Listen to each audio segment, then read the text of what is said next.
KNON 89.3 FM in Dallas and Fort Worth, the voice of the people.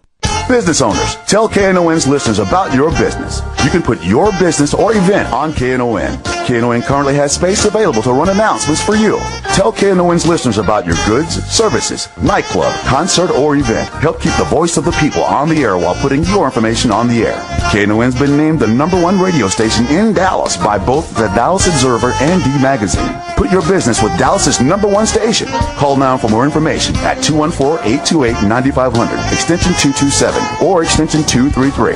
For more information, go to KNON.org and click on the Run Spots on KNON page. It's a great way for your business to support community radio while letting more people know about you. Good morning, good morning. This is Robert Pitre filling in for Reverend Dr. Barnett. Rev Barnett, mother passed, and the funeral is today, and I'd like for the listening audience to put Rev Barnett and his family in their prayers, and I'd like to give my condolence to Rev Barnett and his family.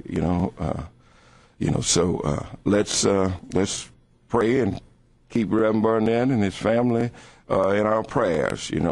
Today we will be talking to two inmates, one from Louisiana that was doing life in Louisiana and the other doing life in Texas. We're going to talk about prison life, and then we're going to talk about what it takes right now to help our young people from being incarcerated. It's a statistic that came out: 1 out of every 3 black males go to prison this day and time. The prison is the modern day slavery for blacks in America. And how do we keep our young people out of prison? And when you get out of prison, what do you do with your life? How you start all over. I was always told, they give you bus fare and $50 and tell you to go back into the world again. And going back into the world with no money, and a lot of times you burn bridges that you've crossed to get to prison. And how do you get back and get your life together? And we're going to talk about that. And we're going to also talk about the why is so little economic progress by Dallas blacks compared to the great economic success of Dallas whites. We want to talk about that. And I have a guest that's on the line. Brother Vivian, are you on the line? Yeah. Okay, Brother Vivian, you're on the line. Well, Brother Vivian was doing life in Louisiana. And, when you get life in Louisiana, it's the rest of your life. And you don't get out. But by the will of God, Brother Vivian was able to get out because he was sent to prison and wrong, and God blessed him where he could get out. And few people in America, few people in Louisiana that's given life. But I've known Brother Vivian just about all my life, and met Brother Vivian down in Beaumont, Texas. His sister lived 2 doors from my family, and then met him again in California when we became adults.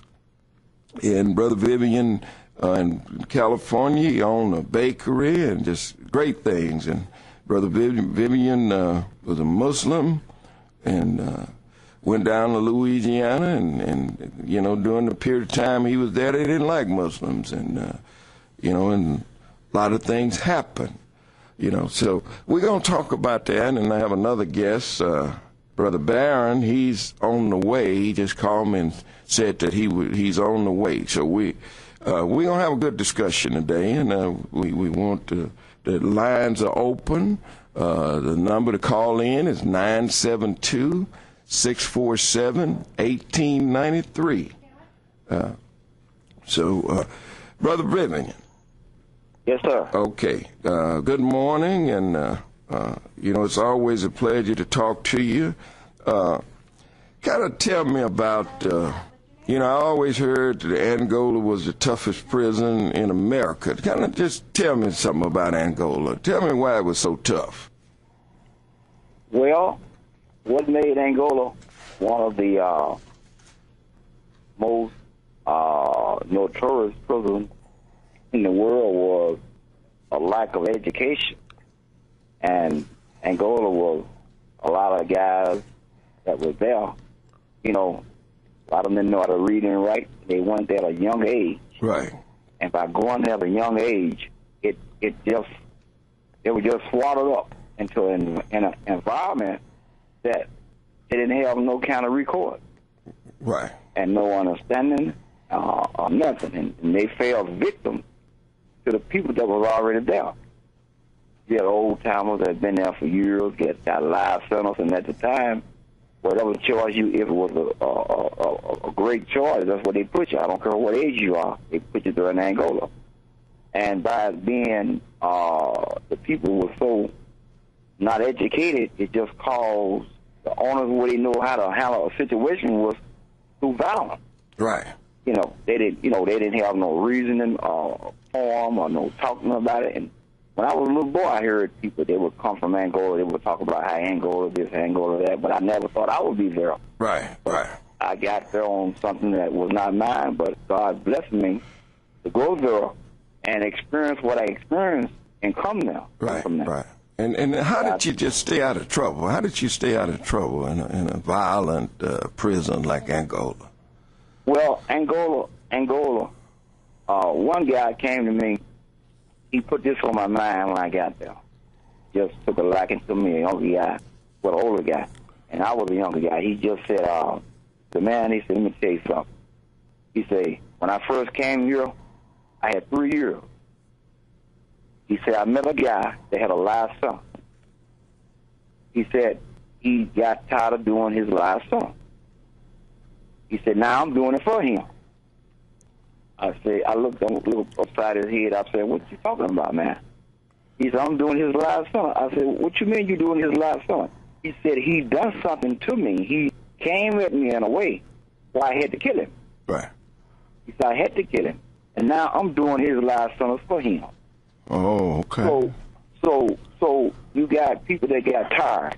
You got tired of doing that live son. There wasn't no way out. And only way he know how to get out is make somebody kill him. Right, right. So you got that mentality, you know, and that caused the blood to shed. Right.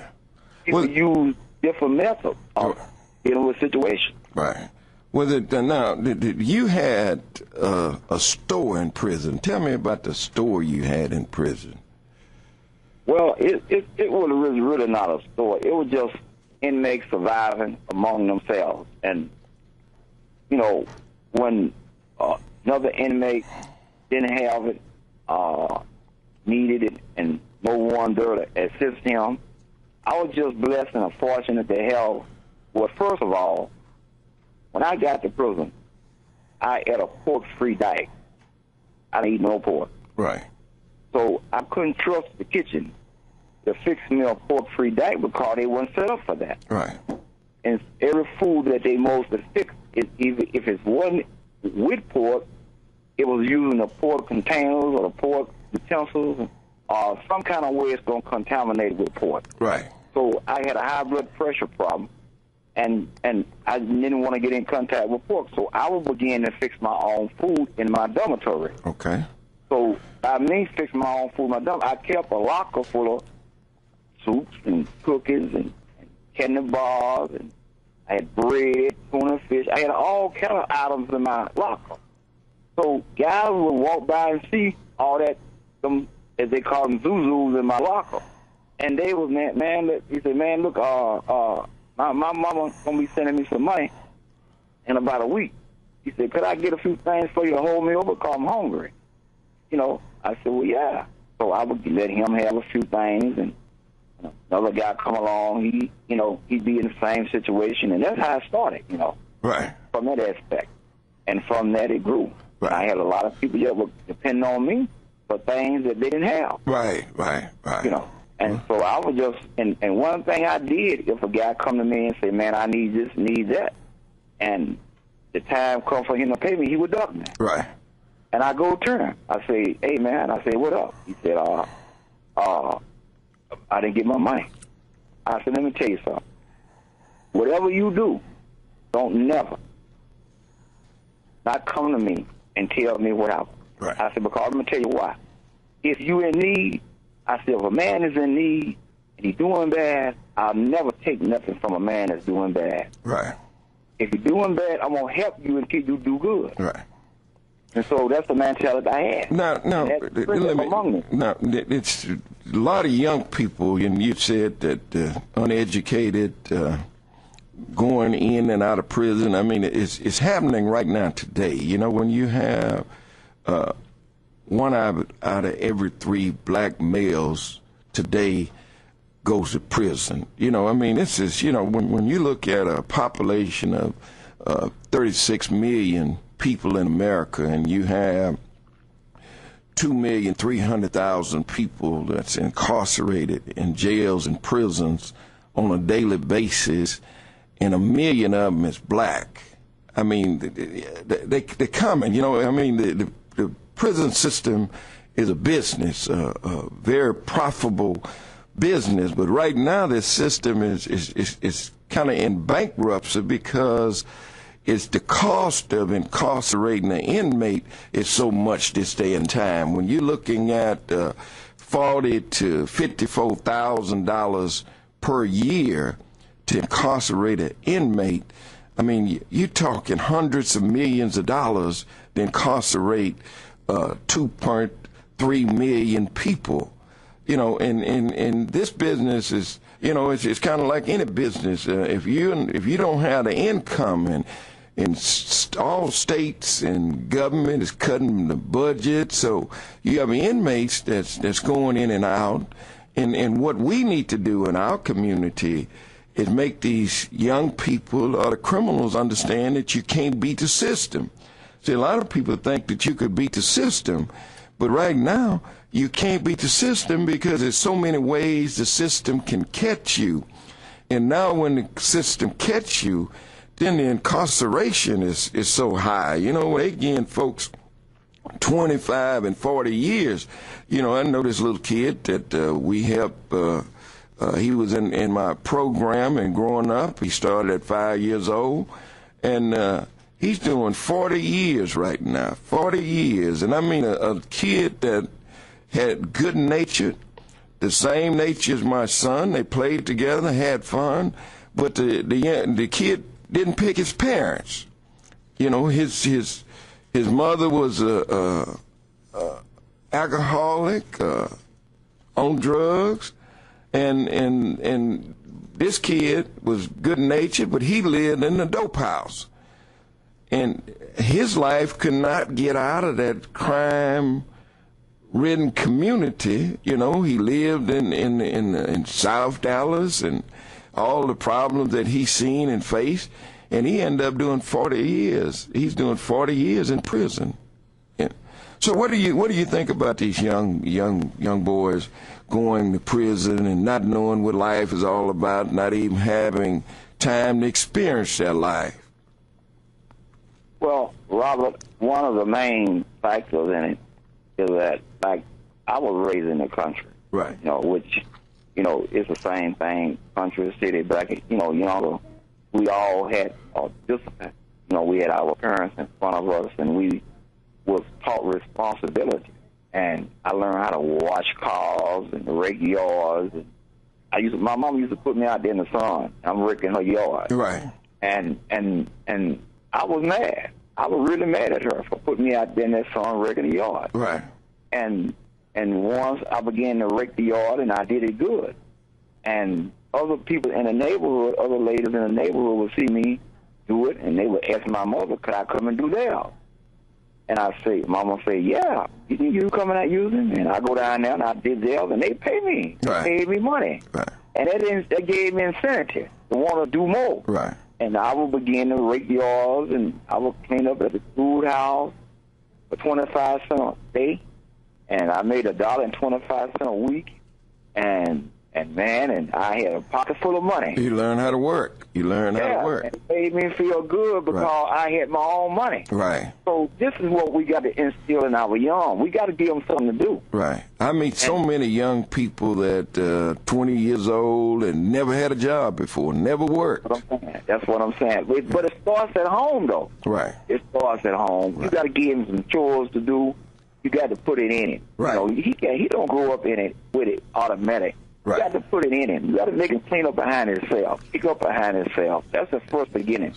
And then from there, you know, make him earn this, earn that, you know. Yeah. And then if he don't do this and he get uneducated, he don't work, he don't go to school, he don't work, next thing you know, he wound up in the system for something that he wanted, or he put a hand on something that he didn't need to, or got involved with the people.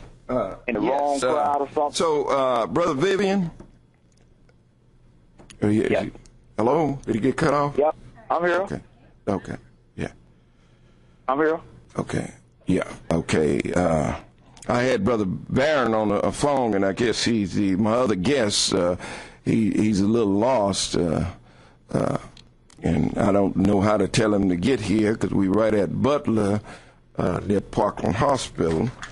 So, but Brother Vivian, we have a call to this, Gerald. Gerald. Good morning, Brother Robert. Good morning. How you doing? Yeah, I'm doing well, thank God. Well, good. Yes, I want to comment on the topic there, you know. And I'm hearing how the brother stating it upcoming. You know, my hero, he been deceased going on 34 years, and you know this time of mine is one of my hardest months being because he passed away 10 days before my 13th birthday. Right. And that was my daddy. But his common knowledge is still with me, and and every day I about almost say, what will my daddy do to keep me grounded? Right. Because he drilled into my old brother now as I was listening about things, especially messing with dope. Right. That was a no-no. Running around with the crowd that you know you shouldn't be running around with, especially if you're not balled up that way. Like I say, he used to say, you run around with them, they like getting in trouble, but you ain't going to get in trouble. As a matter of fact, he had where the neighborhood, he tell, if you see my kid getting in trouble, you come tell me. You ain't got to take him to the police station. I'll take him to him. Right. And he would. Him and my mother would. Right. But, you know, they taught us the principles of living, so he always said, if I die, you ain't got to depend on nobody to feed you. Right. You ain't right. gonna, you learn to clean and cook. So if you ever get married and make your wife mad, well, then if you don't know how to cook, you're going to be starving. Right. And he tell my sister now, if you don't know how to put gas in a car and change the tire, he said, thing going to change. Right. He died in 1980. He said, thing going to change. He said, you sitting there waiting on a man to stop and put your tire on the car for you and all that, he going to splash water on you and keep on going. Right. So them things nowadays, the home essence of home upbringing is more prevalent then. Just hold on, Jared. It's time for a break. Just hold on. We want to finish this. We're going to put you on hold. Okay. All right. Good morning. Good morning. We're back live. KNON 89.3. Gerald, go ahead, Gerald. We have some more callers, but I want you to finish up, Gerald, because what you were saying, I want to comment behind what you were saying. So just go ahead, Gerald. We lost him. You lost Gerald? Yeah. Well, Gerald, call back. We lost you, but I want to just kind of comment what Gerald was saying. Gerald had two parents, and Gerald was talking about what his father taught him. See, 75 to 80% of young boys today grew up in a single-parent home with no father. And having that father to instill discipline. Gerald's back. Go ahead, Gerald. I was just stating that you had a father in your life, and 70, 80% of these young boys today don't have a father in their life. Yes, sir. Let me make this statement, and I want every single parent to understand this, sir. You know, I'm from a small town with no more than 2,000 people. But the children of the village did, help see out to one another. Back then, everybody did, city, country, whatever. Right. But let me state this. But Gerald, we the phone is just, we got a lot of calls coming in. Yes. And I'm going to state this here and leave it at that. Okay, go ahead. Single parents, there is no excuse that you cannot raise up a child to be proficient in life. I know several single parents that struggle, but they were strict discipline, but they also sacrificed their time. Right. Let me ask you a question, Gerald. Let me ask you a question. Would you be the man that you are today if you didn't have your father in your life?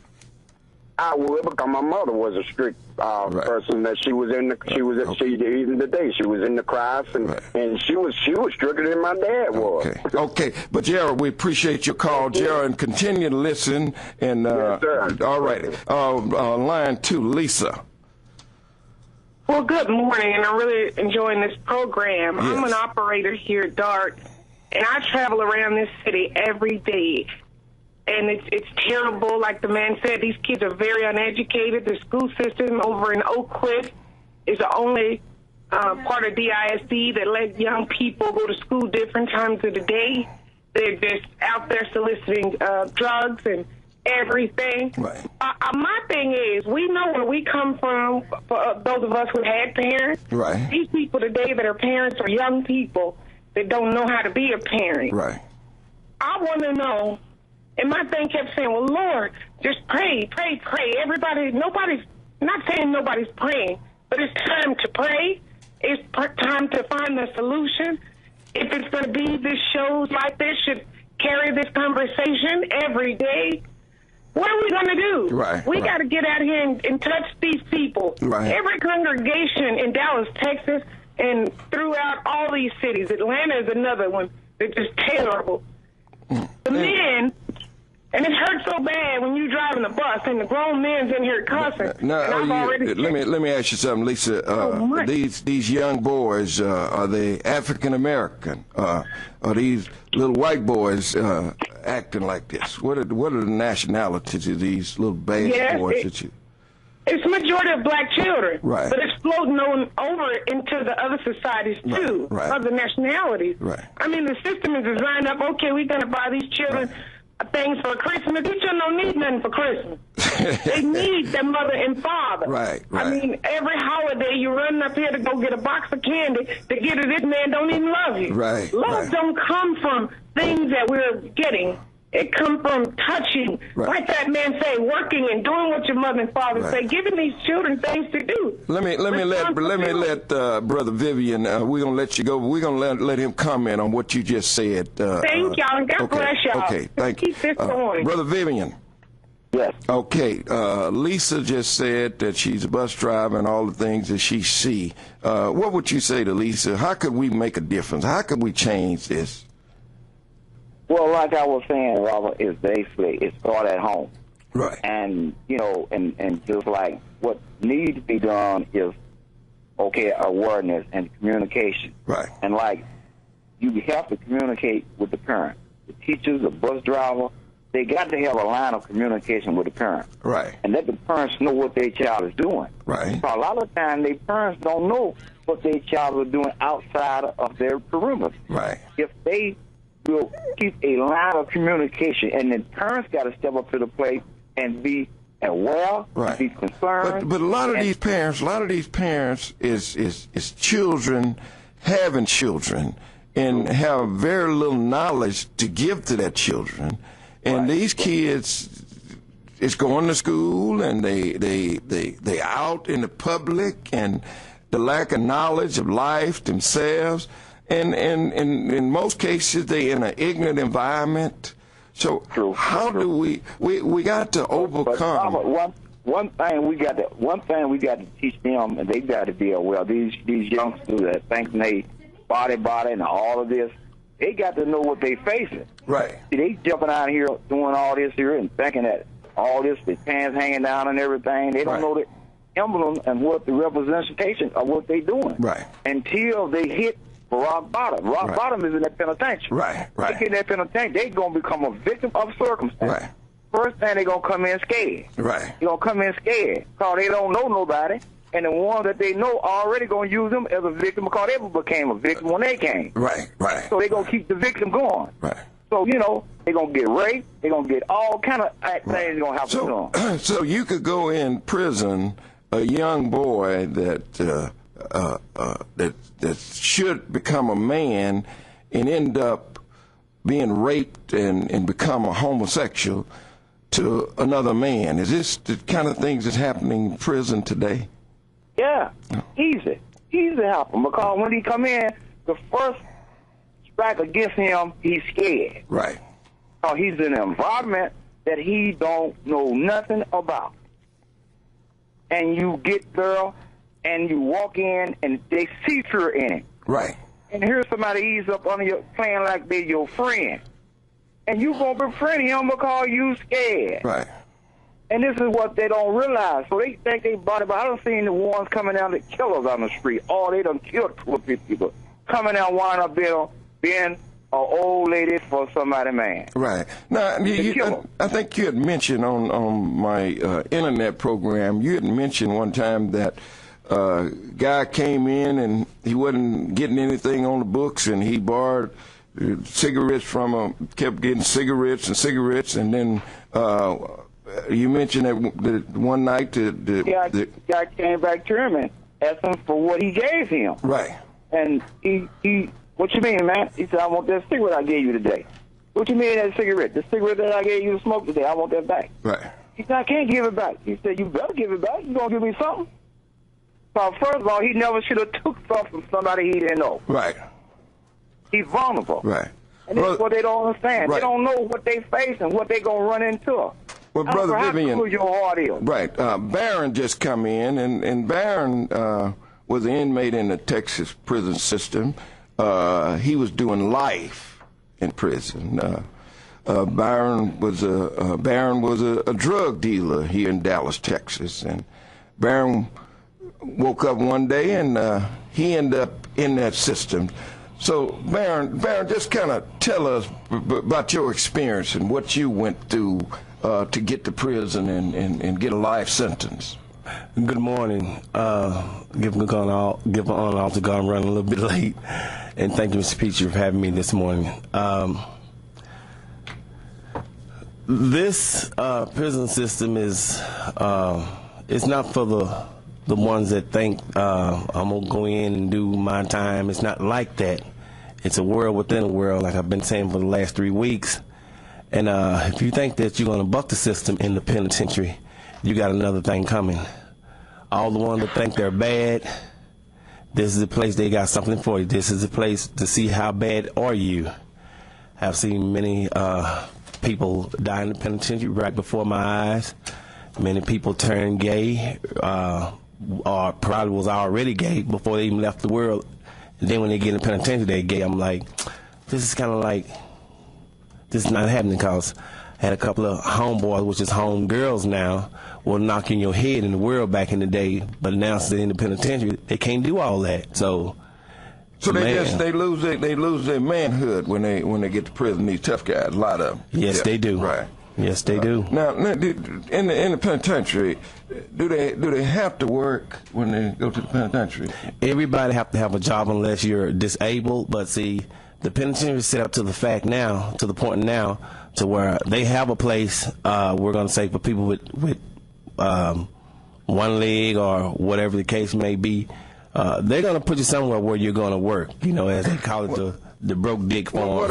What about these young boys that they send to the field, and the young man say, well, hey, I ain't going out there today. It's too hot. I mean, does he have that kind of option? No, he don't have that option. He don't have that option at all. Can he get sick and say, I'm not feeling well this morning, boss? Well, again, they got an option for that too. They're going to make sure that you're going to get out there and do their business out there in them fields regardless.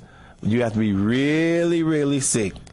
They have what you call an inmate nurse that comes out and it will check you out or whatever, and just to see, it's up to them. Right.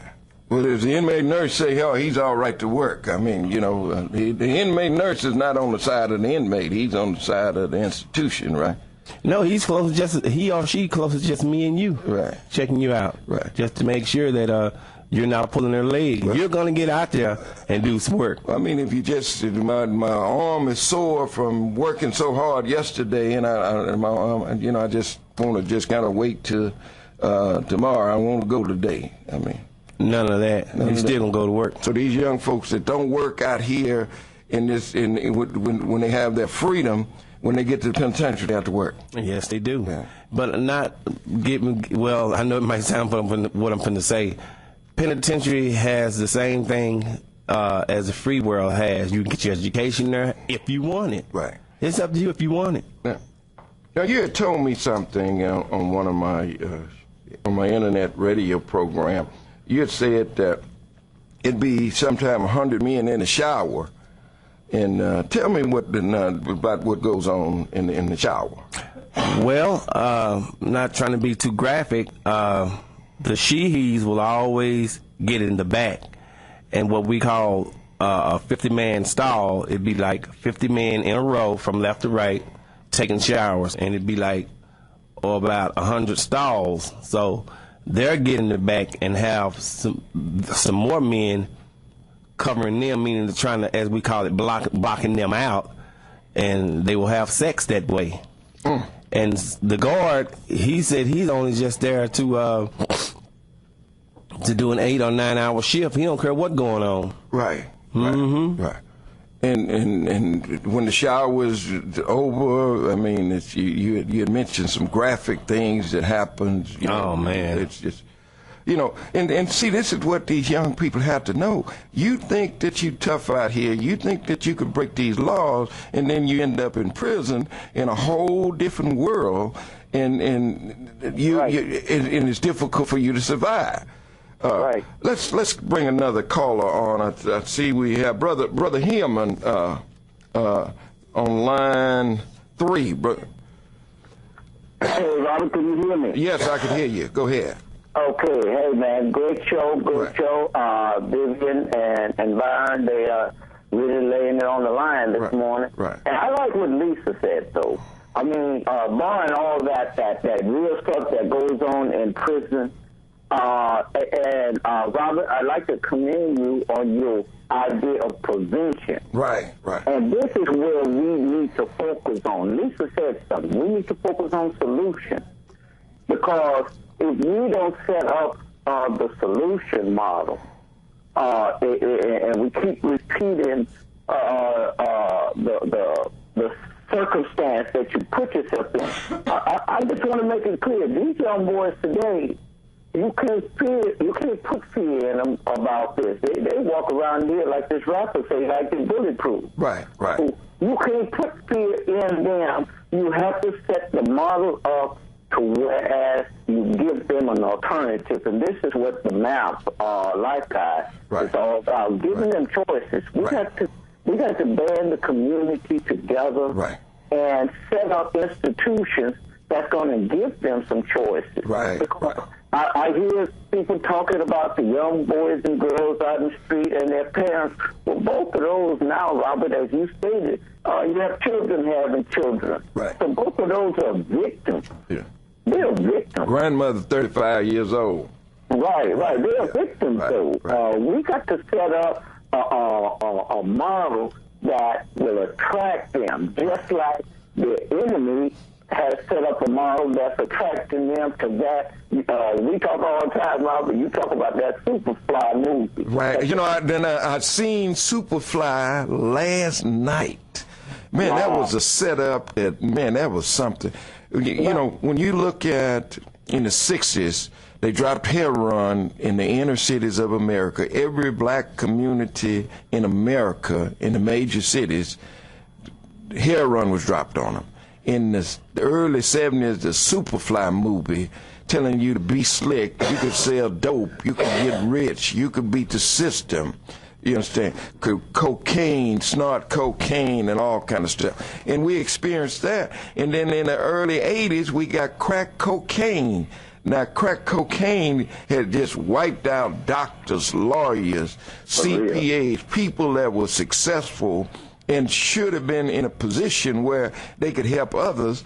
They end up being dope addicts. And we got to look at these things because there's a lot of genocide that's happening all around us, and it's beyond these young people's control because they grew up in this environment. This is all they know. They don't know nothing else. And this is what they see. Go ahead. Go ahead. Brother Vivian, go ahead. One thing, it's got to be within the individual himself. Because he can come out of a bad home, but if he has the will to apply himself or to apply herself, they could do a lot. Right. They got to have that will. I mean, then they got to have an example of somebody they see that. Guys back in the day told me, man, they would leave home. Guys told me, man, I left home and didn't be a bad example for my family because I'd rather for me to get away and then somebody come along or another guy come along and be a good example, and he would say, well, that's a man, or that's the way it's supposed to go. But if he hang around being a bad example, he's just going to confuse the child. And the guys used to tell me that back in the day, that's why it was split, because they didn't want to be no bad example. Right. Right. And let me give you this right quick. Just like me, I was growing up in a home, okay, I had both parents, but I went in the kitchen with my mother, okay? I was around my mother. When she do the Sunday meal, I was... Just hold on to your thought. We're going to have a break. Just hold on to your thought. We'll be right back. We're back. Brother Vivian, finish your thought. What I'm saying was, my first love, this is what I wanted to do. I wanted to be in the kitchen with my mother on Sunday. I went in there with her, making her banana pudding, making her potato salad. From there, I got the edge of want to cook and bake. All right? As years went on, I pursued that. And like I said, I cleaned the yards and did other things and cleaned our house and everything. As I grew up, then my daddy took me. He took me out there doing carpenter work, doing painting. I didn't like none of that. Right. But as right today, I'm a professional baker. I can cook, and I do my handyman service on the same thing my daddy taught me, carpentry and painting. Right. I can do all that, build fences. So what I'm saying, you got to want to apply yourself. Right. You want to apply yourself, it's a lot you can do when you applying yourself. Right. So now let me say this here. Now, when you were released from prison, you got out, and with your carpentry skills, you build a duplex, and you rented the duplex out, and now you have a small convenience store down in Louisiana. I mean, right. And what I'm saying, my baking is what kind of got me out of prison, because I went from at the bottom to the top, because I came out working for the governor. I baked in the governor. Right. I mean, people from all across the world, I was checked out. And I baked for dignitaries. But I'm showing your skills can get you a lot of places if you apply them. Right. So you got to have something to put in your head that's going to hold you over. But these young boys is growing up 20 years old and never had a job, never worked before, don't have no trade, no skills, grown up without a man in their life, and just become like these young people that Lisa is saying that she see on the bus. Right. You know, and like you were saying a while ago about even today, I came out, built a duplex. I ran a fast food shop and a semi-bakery. Now I got a convenience store.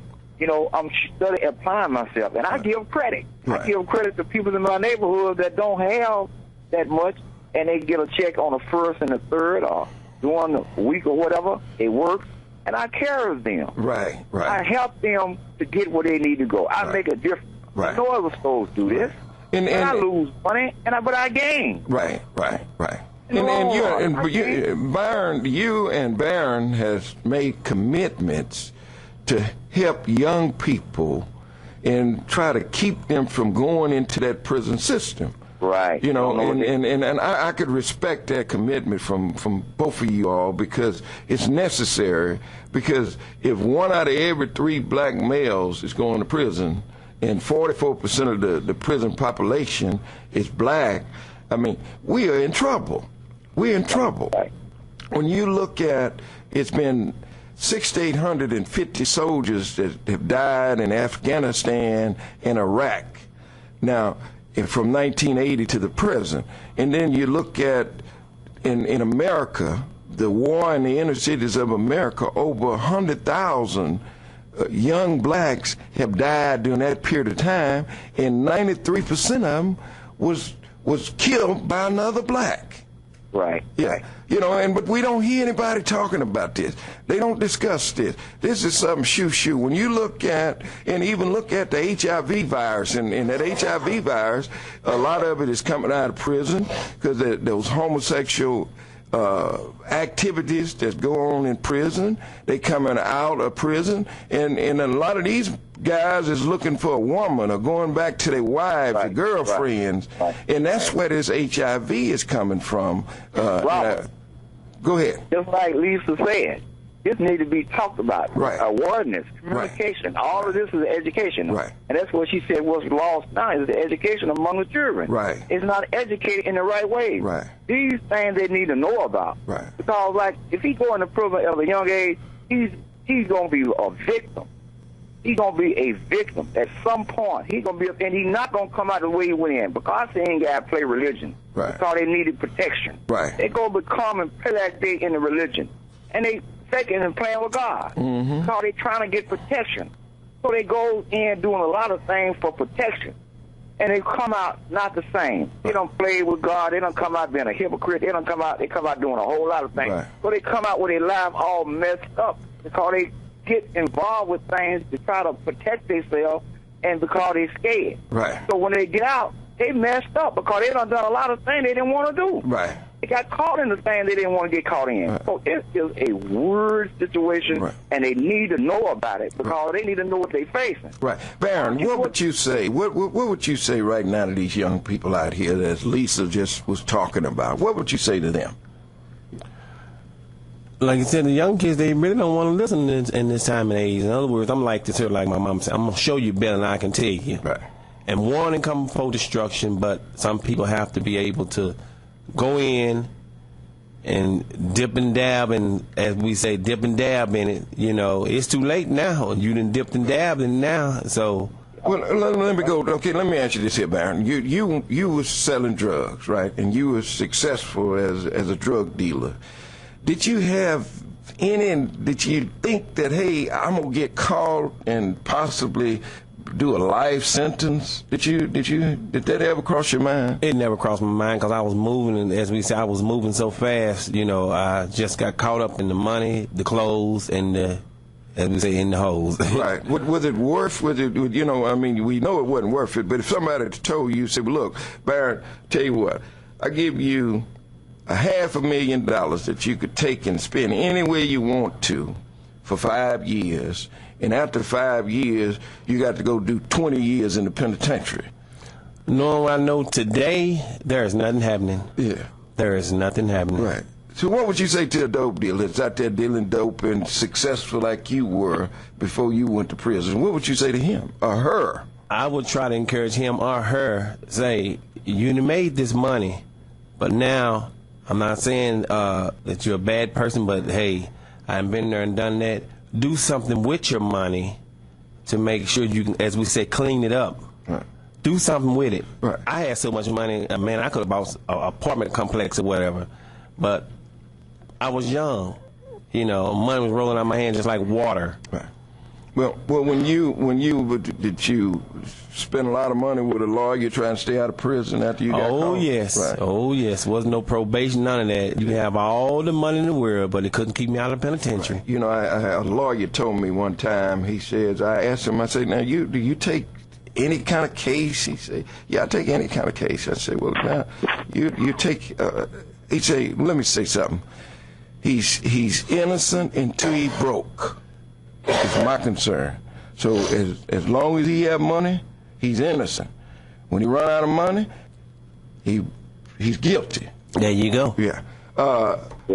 Let's see. We have another caller, Sydney. Sydney. Line 2. Sydney. Is Sydney still on? Okay, Sydney must. We have anonymous. You know, on line 1. Hello? Good morning. Yes, sir. How you doing, Brother Robert? Just great. Yeah, I'm going to say this first. I talk to Rev Barnett a lot.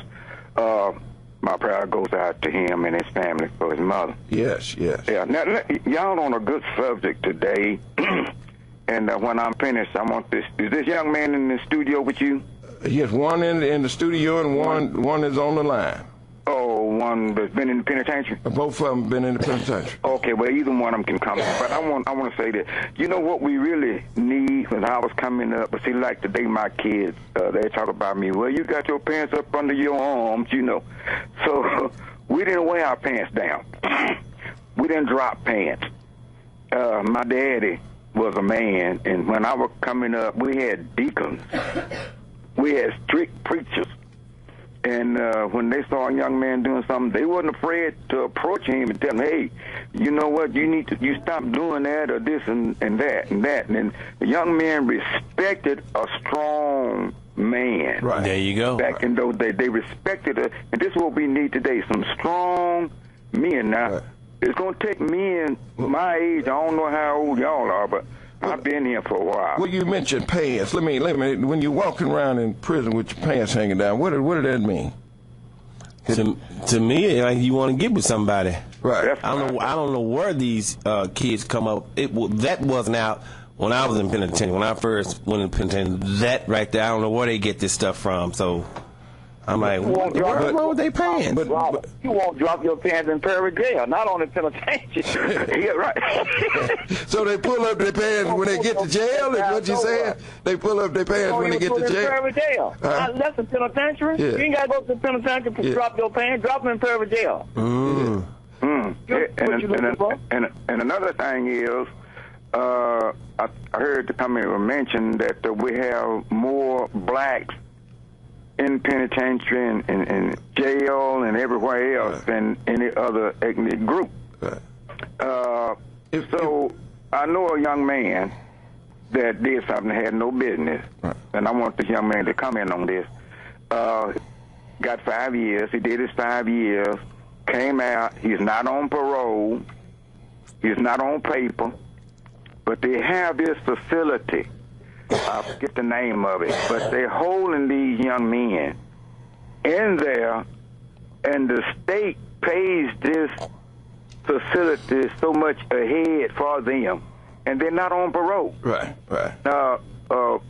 Is it anything can be done about that for them holding them like that? Yeah, it can be something done. This is Barron. It's called a halfway house. Now, what it is, he have to have somewhere to go. That's the main thing. In other words, we can say, I know you're getting out, we're going to say next month so-and-so, so I'm going to write these folks the parole place, well, he can come stay here. That's just another place to make money for the state. That's just all it is to it. Right. You're free, but you're still not free. Right. He can't go anywhere. If you he has a monitor on. He has somewhere to go. Right. Yeah, well, and in most cases, they burn their bridges too before they went to prison. You know, it's in many cases it's hard to find a place to go. But let me just say this here: if you heard on the news today that 1 out of every 3 black males in America had the flu, you would say it's an epidemic. You say it's an epidemic, man. 1 out of every 3 black males had a flu. I mean, it'd be on national television. You'd hear every time you turn on the television, you hear it's an epidemic. All the blacks is 1 out of every 3 had a flu. But now you don't hear nothing about 1 out of every 3 blacks going to prison. See? That's right. And see, we have to make this an epidemic, and it's a solution to all problems. And if it's these young kids like Lisa, we keep going back to Lisa, the one that Lisa see every day that's riding the bus. Now, these kids is all over Dallas. I mean, these are just the ones that Lisa see, the ones that get on the bus. She don't see the ones that walking up and down the street and driving their cars and stuff like this. So it's an epidemic among our young people to go out and with this ignorant behavior and don't want to work, depending on others. And I want to give you some common sense wisdom. I want to just share some common sense wisdom that I have here. Okay, and this is something that I came up with and I've been able to use. Those who work the hardest stand to gain the most. Only the strong survive. When the light is on, it will shine. You don't have to tell anyone. All money is not good money. You must set goals and then work to reach them. You must be willing to sacrifice to gain success. If in life you can't jump hurdles and roadblocks, you will be stopped in your tracks. If you are lazy, you will depend on others more than yourself. If you choose to find yourself and discover who you really are, nothing can stop your success and happiness. Common sense wisdom. That's Pitre Vision. This is something that I give to young people and I express to people, and it works. You know, in the Life Guide Map, God has blessed me with the Life Guide Map, and the Life Guide Map is in prisons, churches, hanging in the White House. And see, we got to, you know, we got to make these sacrifices as a community. Those of us that's in position that have knowledge, and some of us have had bad experiences ourselves and made mistakes ourselves and have been able to overcome the mistakes that we have made in our life. Right. Okay. You know, so, and then back to Lisa on the bus. Okay. I believe if we had some strong men, one strong man on the bus with her. Right. Well, we getting ready to have a break, and we got 3 minutes left. We got 3 minutes. Brother Hillman. I guess she's. Do we have another Ike?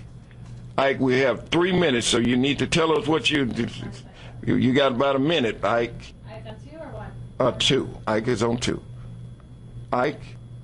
Yeah, how you doing this morning? Okay, just we were closing out. Ike, give us something real quick. All right.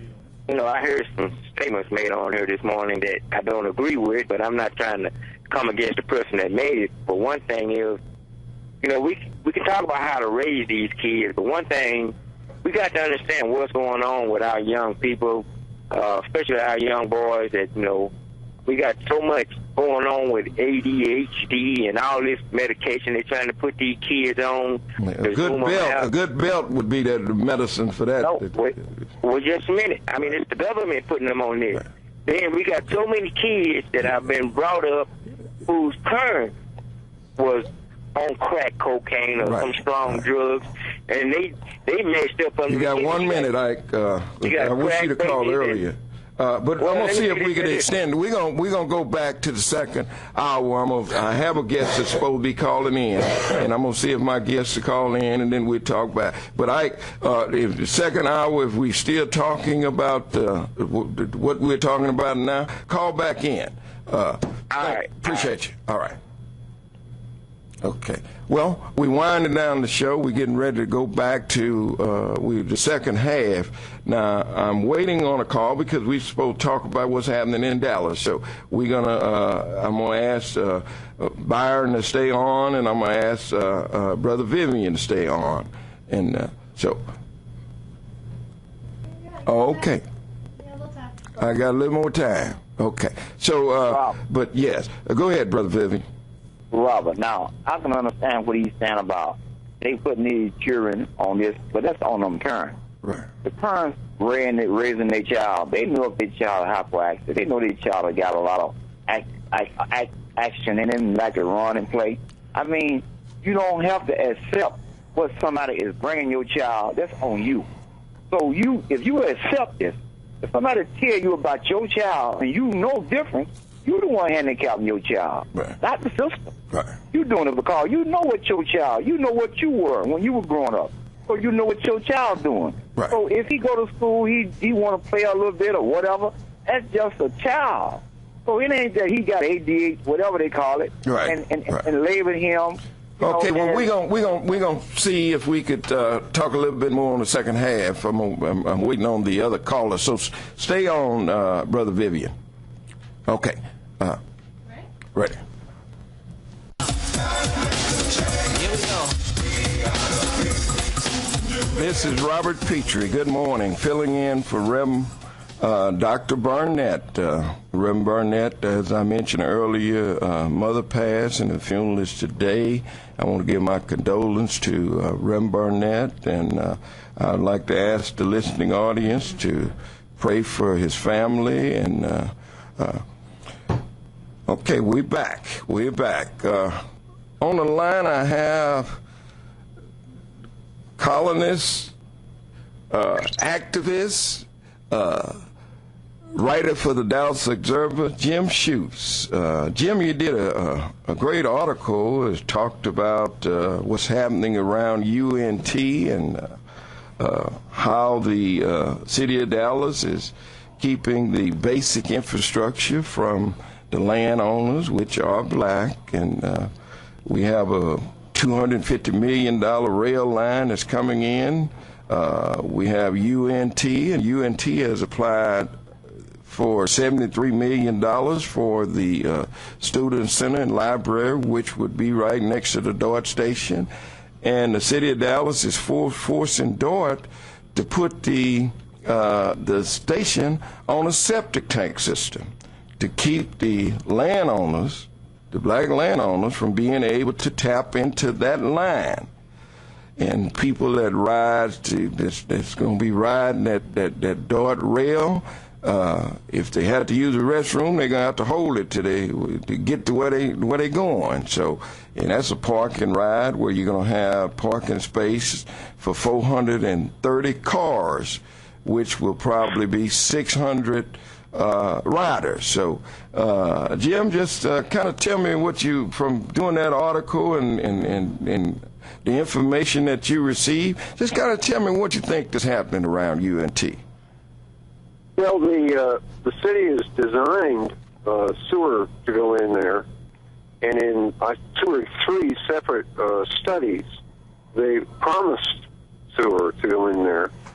And in selling the last big bond issue to people in that part of town, they showed people a plan that had sewer coming in there. But they have skipped repeated opportunities to put it in there. The big one would have been when they rebuilt Houston School Road. Right. And tore up the street and rebuilt a whole new street, and there's your chance to put it in. According to the study that I know you were shown, right, they could have put sewer in at that point for $350,000, which to the city is nothing. I mean, you know, typically these projects cost millions of dollars if they have to tear up a street, but they could have done it very inexpensively then and did not do it. Right. And so the question is, why this late in the day is the city still withholding infrastructure from that area? Right. Well, I think when you hear about this Growth South, the Growth South is about white developers that has run out of land to develop in the north, and now they're coming south, and they need land. And so the land around UNT, the most valuable land, which I own Skyline Ranch, 90 acre, and I say me, but my family owns Skyline Ranch, and it's been very difficult for us. I mean, the city has filed eminent domain on us. This is the second time. You know, we just been going through all kinds, and they have put different agencies on us. They've had the fire department to come out and inspect all the buildings, the swimming pool and everything, the basketball court. And I mean, we have just been through it all. And it's about these white developers coming to southern Dallas to get possession of the land. Now, here's something, Jim, that I didn't talk to you about. But about 2 years ago, one of the officials with the city of Dallas came to me, which was a friend of mine, and he said, I'm going to tell you this, but I don't want you to tell nobody. And we was having lunch, and I said, well, what could this be? And he said, well, look, they're going to put $40 million in the bond, the 2012 bond program. And what I was in a meeting, and he called all the mayor Sooms, and Leopard was the mayor then, and Ryan Evans and that whole group, Teresa O'Donnell, some of the people that you talked to, and they said that they were going to take the $40 million and buy all the land around UNT. And he said to me, I mentioned to them that, Robert Pitre owns a large portion of that land, and I've never heard him say that his land was for sale. And he said that Mayor Leopard said, "God damn," and he said the first time he ever heard Mayor Leopard cuss, because me being involved, because every time I would see Mayor Leopard, I would always say to him, the city, before you became Mayor Leopard, the city built Houston School Road and widened it from 2 lanes to 6 lanes. And they didn't put a sewer line in, and the reason why they didn't put a sewer line in, because all the land in front of UNT is owned by blacks. And he had made a comment to me that would never happen again. But now it's happening again. Well, did the city not at one point, even along in there about that time period, didn't they talk about they were going to create some kind of authority that was going to come in and acquire the land? Right. Well, it was for the developers. What the city was going to do, they were going to buy the land and then sell it off to the developers. But to buy that land, they had to create some kind of thing. Right. Some development authority. Right. And I think that the problem came when it was said that I own a large portion of that land. I think that kind of hampered their plan. Right. And that's the reason why I've been more on attack than anybody else. And I've been very vocal, and so. Right. Right. Right, and somewhere in there, I got the feeling, maybe I'm wrong because I wasn't paying close attention when they were talking about that authority, but I got the feeling that they thought they were going to have the right of eminent domain with that. Right. They could make people sell. Right. And if they make you sell, they're going to make you sell at the market value without the sewer. Right. And then they put the sewer in, and what happens to the land? The land be sky high. I mean, kind of like what they done in far north Dallas off 635. With blacks on all the acreage on the north side of 635 in the tollway, and that land became valuable, and now that's bent tree area. And Reverend Barnett explained that to me, that that was called Upper White Rock or something. There was a black community up there. Right. And that when it's at Preston Road and 635, up where the gallery is and all that. Right. Yeah. Blacks now. Right. It wasn't there. He said that in the 1960s, the black families in that neighborhood had outhouses in the backyard. Right. Because there was no infrastructure. Right. And the city knew it was going to put it in. Let me tell you what we've done, Jim. I have to Skyline Ranch. We bought it in December of 1993.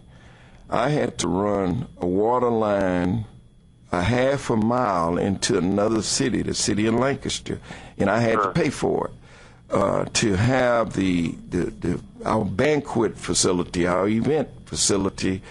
I had to build a commercial septic tank system, a system just like the city has. I had to build and had to pay for it.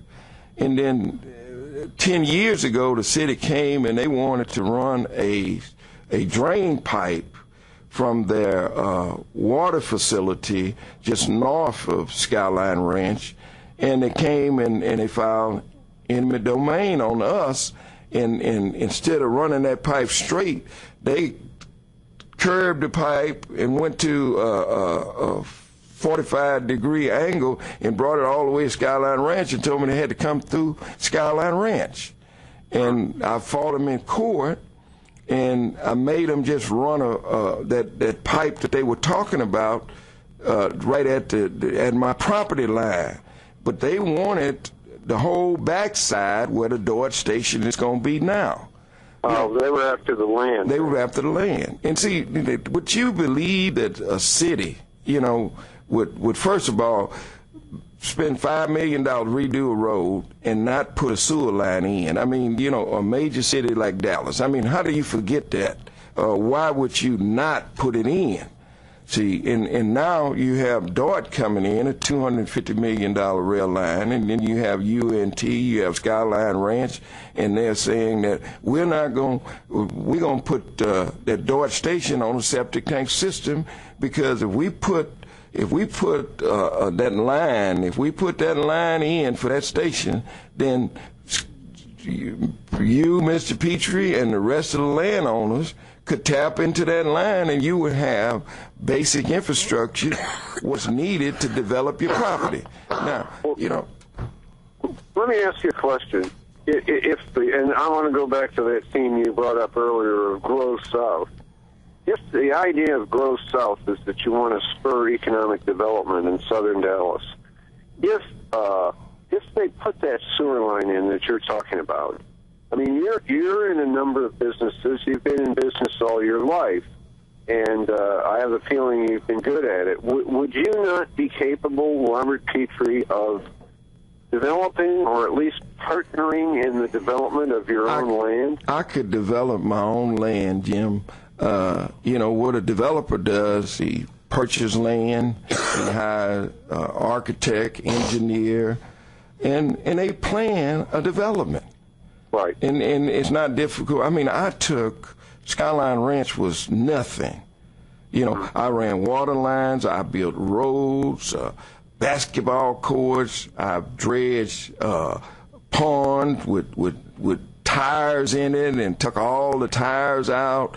You know, I built basic infrastructure. You know what I mean? And I've done it, and you know, and I have relationships with architects, engineers, and you know, I don't have a degree in engineer, architect, but you know, I could sit down with architect and engineer, and he know that I know what I'm talking about. He definitely know that. So, well, the other wrinkle in it that I feel like needs to be discussed, because you've pointed out to the audience that these landowners are black, right, and the city's withholding sewer, right. But the black city councilman who represents that district has a role in this, right? Does he not? Yeah, and he came over and he told us. Now, Tennille Atkins, I don't call him by name. He came over and he said to us, if we receive basic infrastructure, when the developers come, you all going to want too much money for your land. You may want too much money for your land. Now, what does he have to do with that?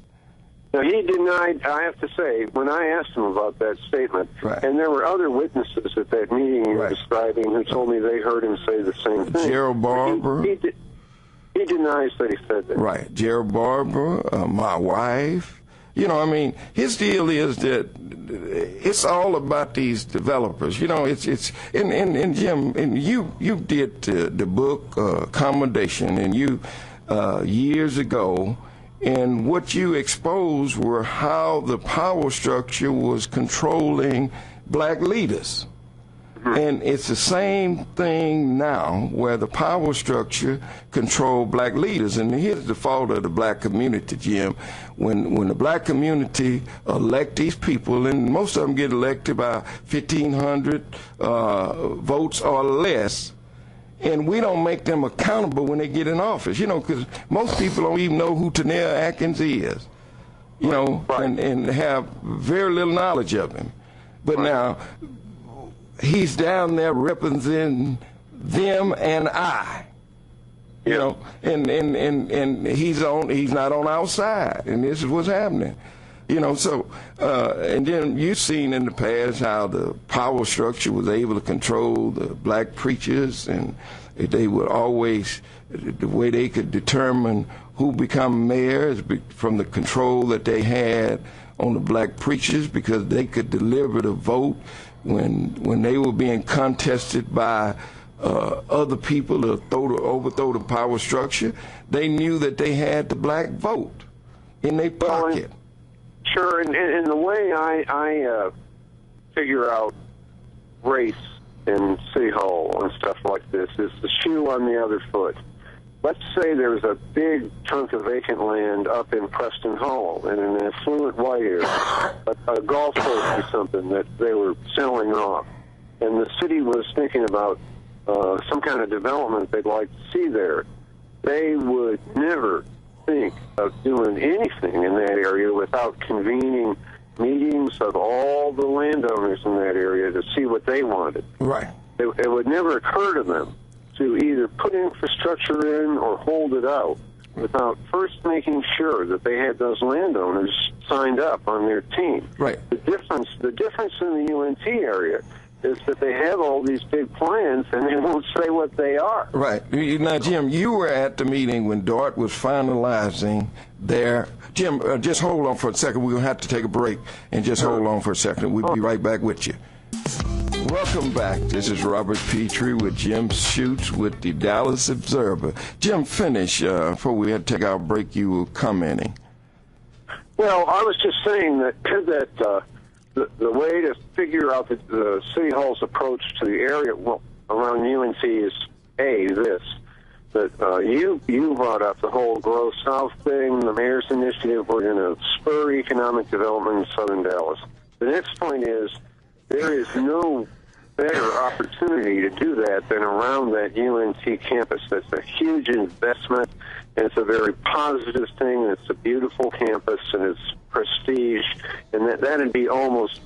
I can't think of another area you'd want to develop. Well, I mean, they feel that way, Jim, but it's just that blacks is in possession of the land. See, and that point I was trying to make was that if you put the shoe on the other foot, and you said that you had a similar opportunity up in Preston Hollow in affluent white North Dallas, the city would never think of making one move there without consulting all the major landholders. Right. But if you tell me, it sounds to me like they've done the opposite with you. Right. Well, Jim, you were at the meeting when DART made their announcement to start construction on that extending the blue line.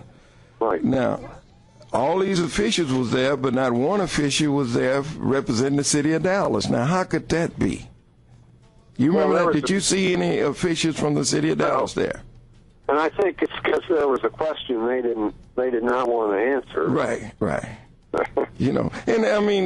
It's just but here's the thing that I think that a lot of people would say, well, I don't want no land around UNT. That's Pitre and them other folks. I don't want no lands. I ain't worried about that. We're going to have to start worrying about things that affect us, as a people, because if you're going to ride that DART line and you have to use the restroom, you're not going to be able to use the restroom because you're going to get on that train and you won't be able to use the restroom until you get to your destination. And see, it's going to be some people using the restroom on the train, on the side of the building, and all kinds of things. And why do we keep being disrespected? Now, when you look at, Jim, that bridge to West Dallas, that $187 million bridge to West Dallas. Now, I just feel like if you invested $187 million in West Dallas and sandblast that old bridge, I think that would have did more for humanity than this $187 million bridge. I mean, to have a park over Woodall Rogers and spend $110 million, a park over a freeway, $110 million. But in the inner cities of Dallas, you never get that money, and those developers get all the bond money. Dallas put $642 million in the bond election. Right. They will patch some roads in our community, but they spent $328 million on the east side of downtown for infrastructure. Here around UNT, you have 650 plus acres of land, developer land, that you could develop and create jobs and opportunity. On our show earlier, Jim, we were talking about that one out of every 3 black males go to prison. in America. If we create jobs and opportunity in the inner cities of America, we wouldn't have this crime problem. You would, the states and the federal government would not have to pay $40,000 to $54,000 a year per inmate, spending hundreds of millions of dollars to incarcerate human beings. You know, and there's an issue there that I've certainly come across, that, you know, there's this the deal is that if you're a felon, you can't get a good job. Nobody will hire you. Right. But actually, that's not entirely true, because I've seen African American contractors. There's a set of contractors who worked with Robert Pitre Johnson on rail lines. They hire felons. Right. They hire black ex-felons, Hispanic ex-felons, and white ex-felons, because they believe in it, right, and they know how to handle them, and they can pick a worker from a not worker. And they have compassion. They right. feel that these people want to work and right. need a chance to work. Right. But if you know, to go back to Grow South Dallas, what Grow South Dallas means is we're going to take all that land away from you, and we're going to push you out. Then all those people you're talking about who can't get work, they're pushed out first. Right. And they're pushed out where? Where do they go now? Well, they prison anywhere. You know, yeah. And see, we got to think about, blacks have to think about their children and grandchildren having the opportunities that's needed. You know, I mean, when you grow up in an environment, you know, where you drug infested, blighted, crime, and this is what these kids grow up to see, this is what they grow up to be. You know, if you put garbage in, you're going to get garbage out. You know, if you give these kids equal opportunity to be successful, you know, when you see young blacks that have the opportunity to get the proper education, you see young blacks that, you know, like the Tiger Woods that come up and learn to play golf and be better than everybody else. You know, I mean, this is what, you know, this is what we need in our community. Economic development, the same thing that they get in North Dallas, that's economic development. I remember when in the 80s, Jim, where all the banks and savings and loans went out of business in the state of Texas. Go ahead. What scares me about your deal around UNT is that is Grow South about economic development, or is it about economic displacement? Every indication about what's going on around UNT is that it's displacement. Right. That the plan is to get that land away from you. Right. Well, Jim, I have a caller. Let's go to a call and see what line 4, Hawkins. Yeah. Pitre. Yes. Good morning to you, sir. Thank you for taking my call. This is Ms. Hawkins, and my condolences as well go out to Rev Barnett and his family. But I wanted to say real quick, kind of off the subject, I want to say it while I got you, because you seem to be so knowledgeable about so many subjects.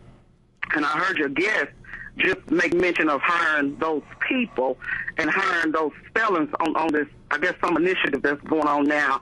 And they know how to handle them. Number one, there was an article that came out just not too long ago about a directive coming out from the Obama administration through the EEOC saying that they want to talk about the consideration of arrests and conviction records and employment. A decision under Title VII of the Civil Rights Act of 1964. Now, I just want to say this so you can help me. Our Attorney General decided to sue the Obama administration again.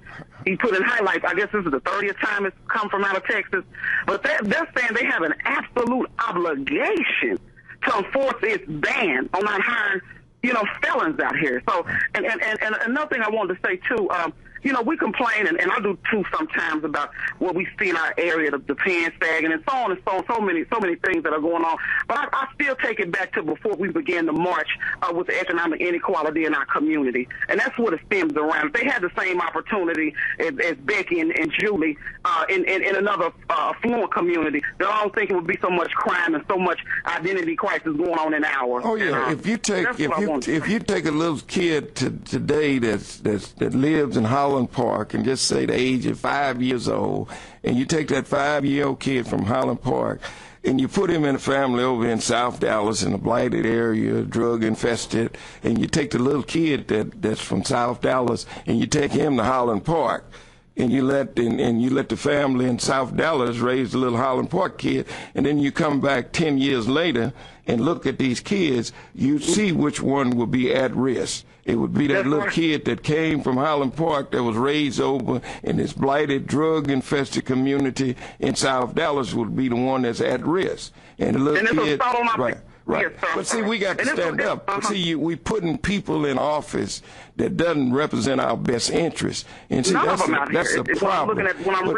But we accepting this, and it's our fault. It's our fault that we continue well, they to said elect they can't mandate to hire these felons, but they said but they mandated not to. Okay. And then you got Attorney General saying that we were going to. Well, look, we're in the state of Texas. We're in the state of Texas. The state of Texas, you know what the state of Texas is about.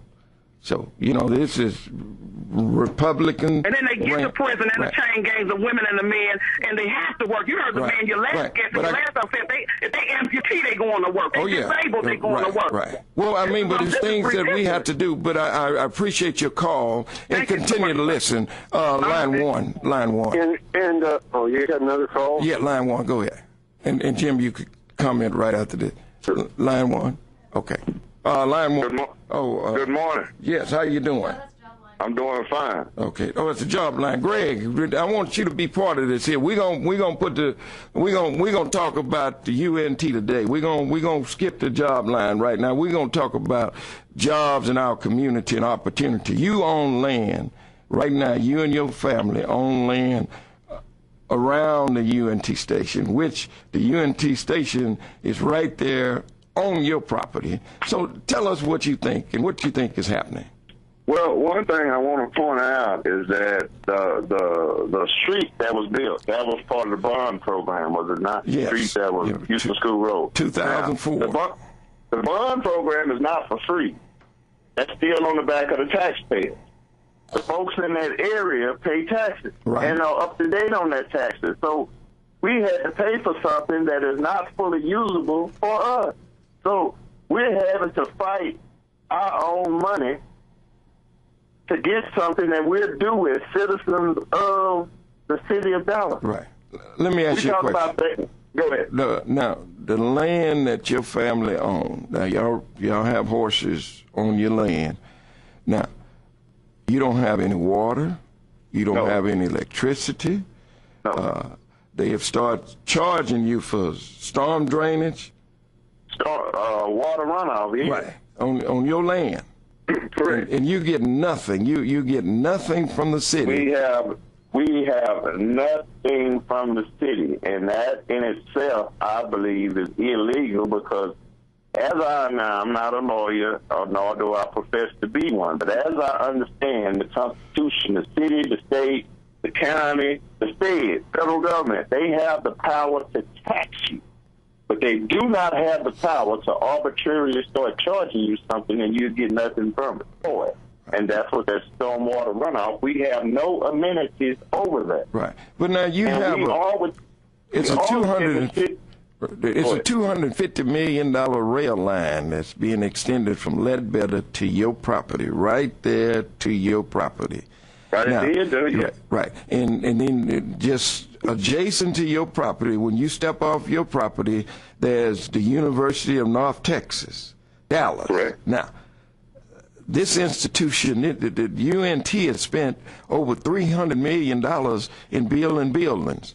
Now, they right now, and it's getting ready to go through the House, a $73 million student center and library that's less than 25 yards from your property, and you don't have water, you don't have gas, you don't have electricity in the city of Dallas?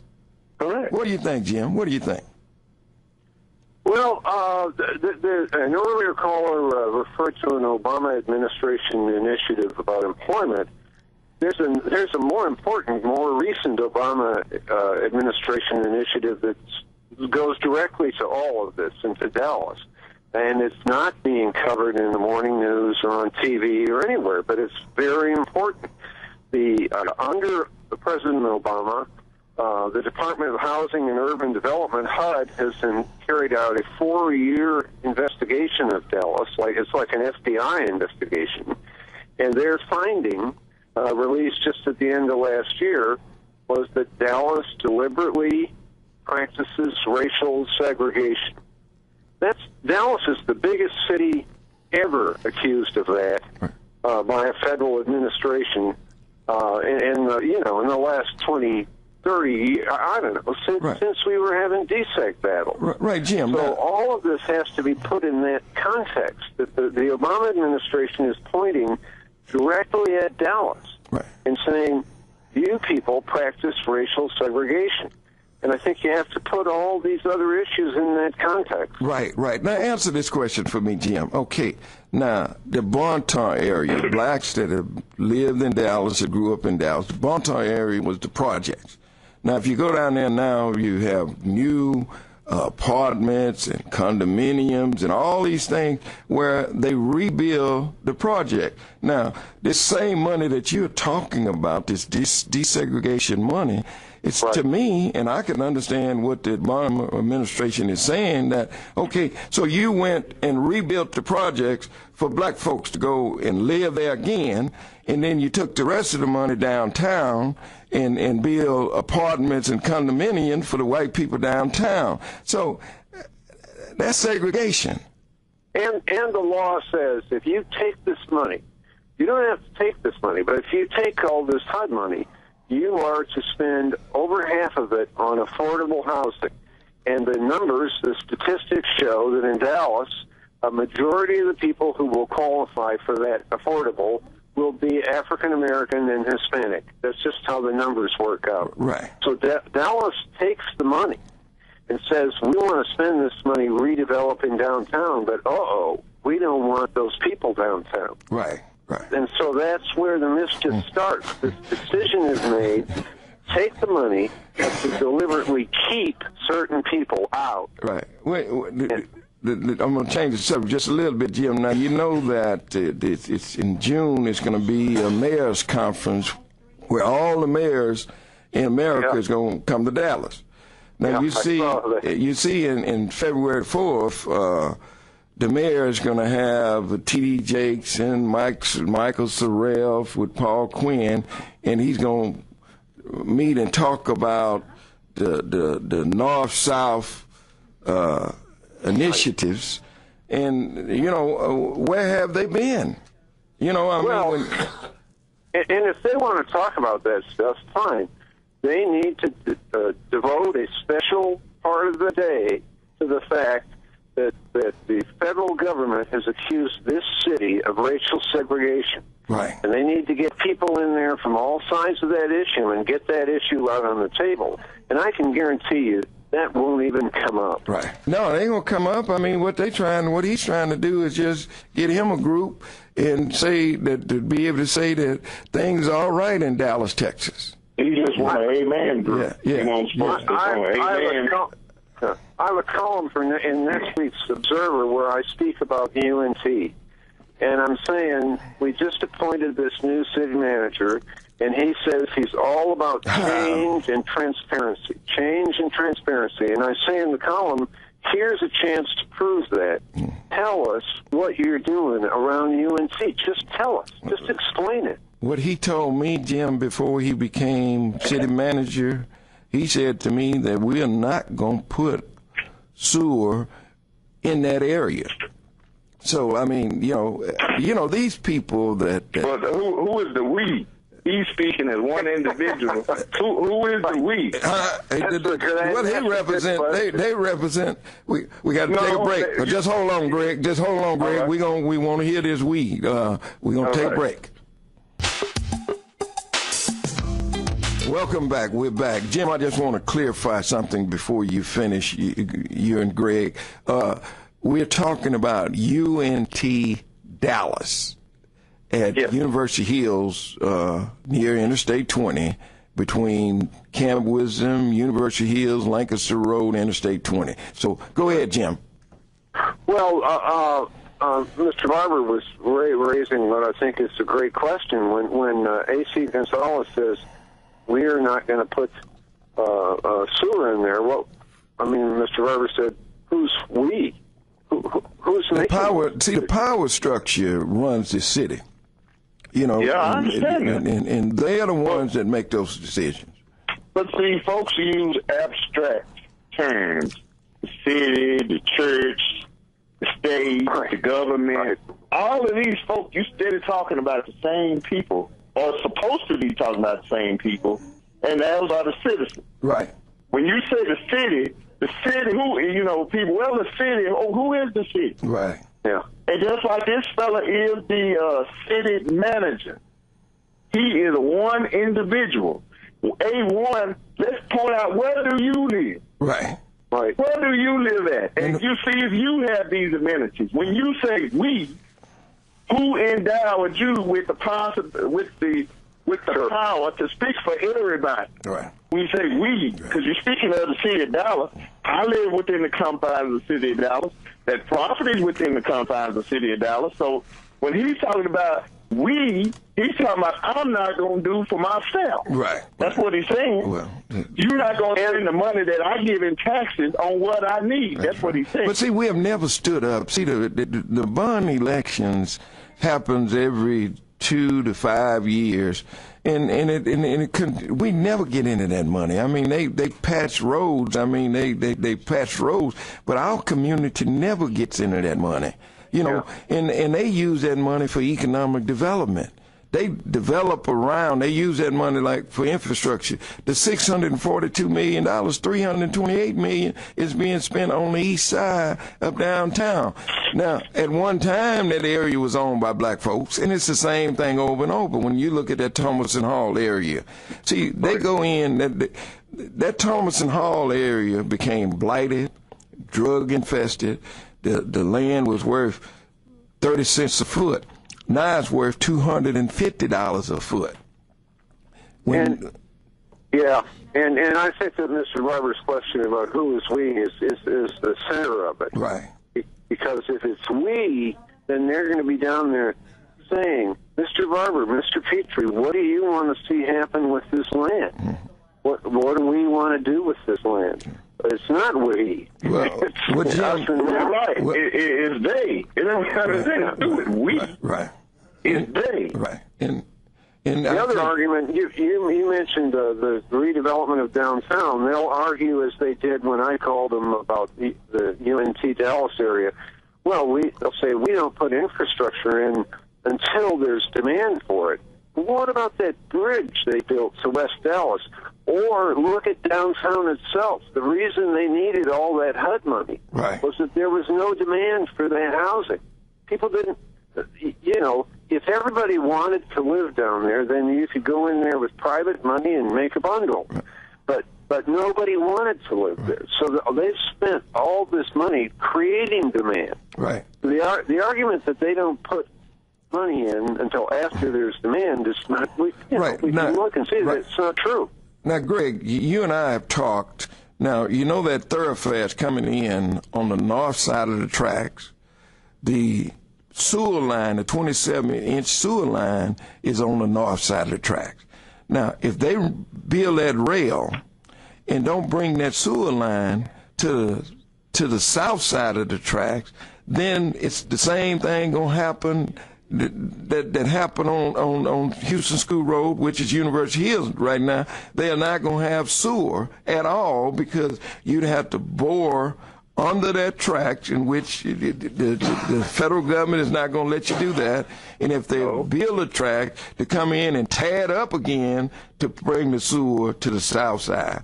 I mean, it don't make no sense. It's just like it don't make sense what not putting sewer on University Hill. And that's just straight out, Jim, that's straight out 2014 racism.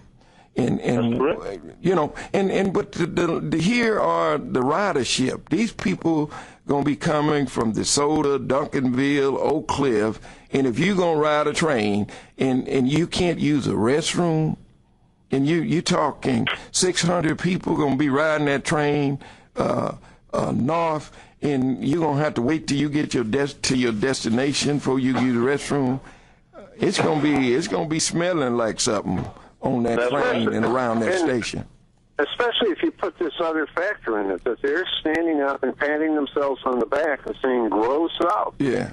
They're saying, "We're all about Grow South. We're going to make things happen in Southern Dallas." Yeah. You're missing the point. It's Grow South, but not for you. Yeah. You want it Grow South. Yes, it's Grow South, but it's not for you.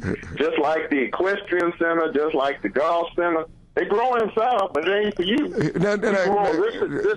This is Reverend Barnett's show, so I feel like it's okay to quote him. I called him and asked him about this, and he said, "I wonder," and I'm quoting him directly, he said, "I wonder if it's Grow South or Rape South." Well, I think it's more to the rape.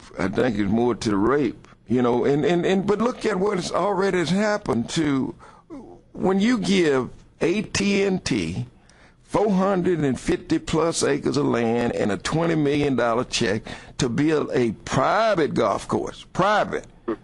Now, and then you go and you give another 450 acres of land to a equestrian center and go find some guy way down in the country, and then you say, well, hey, come up here and we're going to give you all this here, and here's a $10 million check. Yeah. Now, and then you have politicians like Atkins, Tanea Atkins, saying this is economic development for the black community. And Judge Hill, and when I talked to them about the golf course, they said, well, this will bring affluent people who've never seen Southern Dallas into Southern Dallas. And I said, so what? Well, they pass down 45 every day. Yeah. Yeah. So what? But see, and they go to that other golf course. What is it, National or something? Or I'm not a golfer. Yeah. Yeah, but I mean, the deal is, Jim, I mean, you get in position, and as mayor, you know, when Bob Folsom Stark Taylor became mayor, you know, they annexed Ritter and made hundreds of millions of dollars. Bob Folsom gave 40 acres down the center, Bent Tree, for the Turnpike Authority to build, and made hundreds of millions of dollars. You know, it's not about the little person in the city, you know, but we're the ones that pay taxes, and it's our community that's being deprived. And when you look at, you know, our community being blighted and drug infested, I mean, these young folks, they want to make some money, and that's what we were talking about earlier, how 1 out of every 3 black males go to prison, and how you have 2,300,000 inmates in jails and prison, and 1 million of them is black, 44% of that population. So, I mean, the city is creating future problems when you deny human beings the right. You remember, Jim, years ago where the city spent $17 million on that animal shelter when they didn't even have a homeless shelter. Right. For stray cats and dogs. If you, you know, I've driven around Southern Dallas and interviewed guys I found washing cars on the side of the street, pushing dirt in a wheelbarrow, everything. So many men I interviewed, and women, said, I will do anything and not go back to prison. Right, right. You know, I will do any work and not go back to prison. Right. And so you have there, you know, you have a huge resource. Right. You have a whole bunch of people who want to work. Right. And are shut out of it. Right. You know, I grew up working, Jim. When I was a little boy, I was working. When I was 13 years old, I was a subcontractor for Gulf Oil Company. I'd go out and wash those tanker trucks every Saturday. I go wash the tank, get on that with a big push broom and scrub them tanks down and put that truck in gear and move them around. You know, that was my job. And then I worked for a man named Mr. Tom, and Gulf Oil Company paid him $25 per truck. Mr. Tom worked me all day, and I went to the service station and pumped gas all day. At the end of the day, he gave me $10. Now, when I talk to kids today, I say, well, okay, Mr. Tom, I washed 3-tanker truck. He made $75. I went to the service station, pumped gas all day, and at the end of the day gave me $10. Well, do y'all think Mr. Tom was fair with me? All the kids say, no, he wasn't fair with you. I say, Mr. Tom was fair with me because the $10 that he gave me, when I got home, I gave my mother $5. I kept $5. I was the richest little kid in the projects. I had $5. You understand? And what the deal is, it gave me the opportunity to learn how to work. Yeah. I learned how to work. And that's what these young kids need to be able to do, is learn how to work and see people working. Of course, I would say, I don't want to get into that affluenza disease, but the kids not knowing how to work, that's a disease that spreads over into the white community, too. Right. That's a generational thing. Well, see, but when you get in trouble and you white, you got a chance to get out. But when you in trouble as black, you going to jail. You know, like Dallas County, it costs $150 a day to incarcerate a juvenile. You have 450 juveniles at any given time, and then you have 7,000 coming through on an annual basis, and that's $25 million a year. Mm-hmm. You know, and 58% of those same kids go to prison. And you put that together with the schools. They spend all this money, and they can't figure out how to teach kids to read and write by the end of 3rd grade. Right. That doesn't... Jim, we have one caller. We have Sandra. Sandra, line 4. Boy, Mr. Pitre, you shaking them up. It's just so much that we could jump in here and talk about. Mr. Schultz, how are you doing? I'm good. How are you? As a political activist here in Dallas, now 40 years, we moved here in October 1974. The problem is that the citizens keep on voting for people who do not do right by them. Now, you talked about that Dick can't read and Jane can't write. We had to go to the school board and the city council because Mr. Blackburn, who works for DISD now, I mean, he's a school board member for DISD, but he works for Texas Can.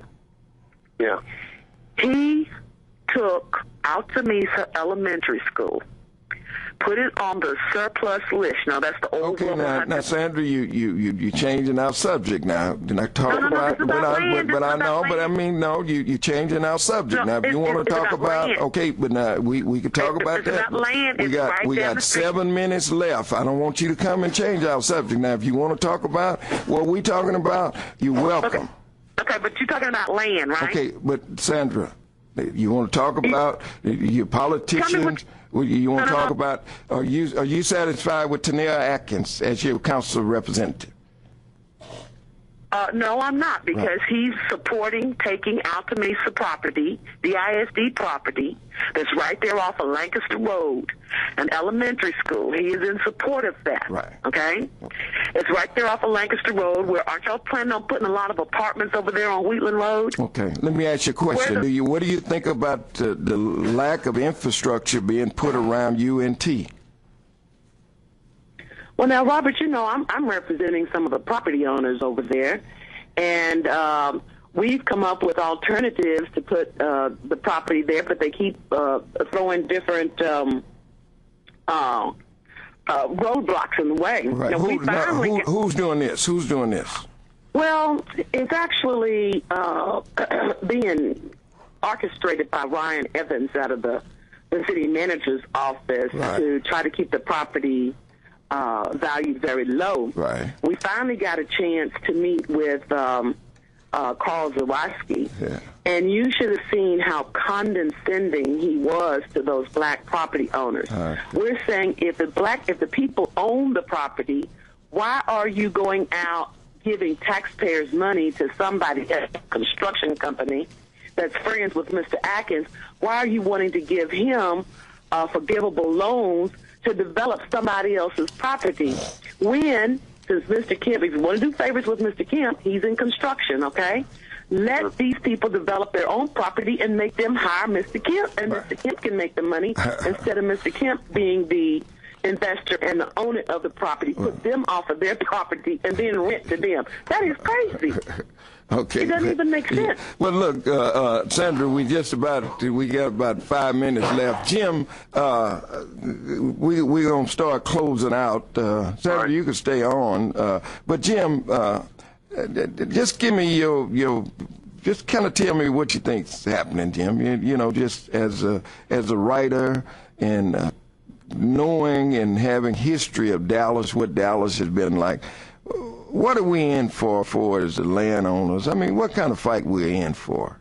Well, I think Mr. Barber put his finger on it, that this is a question of us and them, and it's not supposed to be. The landowners around UNT Dallas pay taxes. They're Dallas citizens. They've been invested in the city for a long time. You've had to put up with the headache of owning property, which isn't always fun, and it's expensive, and so you're invested in it.